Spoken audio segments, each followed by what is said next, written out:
Focus. When we proclaim the gospel, we are joining with creation in declaring God's greatness. Psalm chapter 19, verses 1 to 4. This is our joy and our privilege as the redeemed.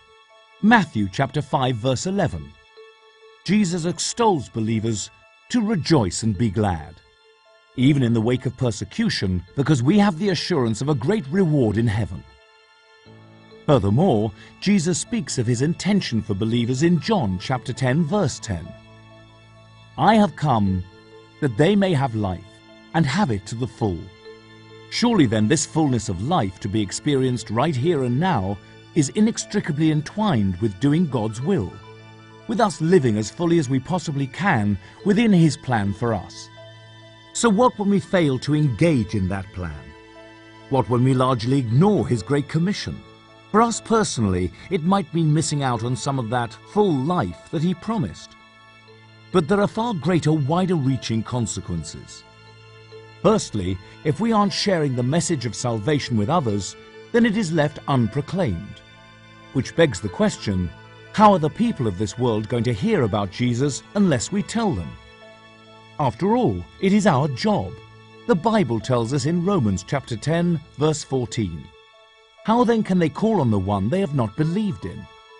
And how can they believe in the one of whom they have not heard? And how can they hear without someone preaching to them? Paul hits the nail on the head, doesn't he?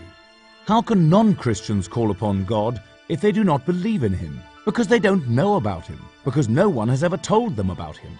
How can they know about the one true God of heaven and the glorious news of the gospel unless someone gives them the message? This is our responsibility.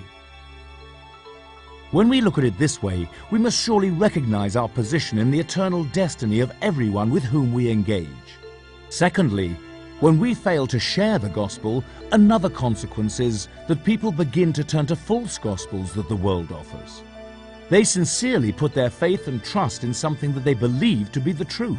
The reason they do this is because they've never heard of the one who says, I am the way, the truth, and the life. John chapter 14, verse 3. Why is it then that we do so often fail to proclaim the gospel? Is it out of embarrassment or fear? The Bible tells us in Proverbs chapter 29, verse 25, that fear of man will prove to be a snare. The devil will always try to use the fear of man to stop us from proclaiming. More than anything else, he wants Christians to be too afraid to share their faith. Are we letting the devil's schemes and plans prevail? Pray against him, his servants, their works and effects. Pray against the fear of man and pray for boldness in our proclamation of the gospel that can only come from the Lord.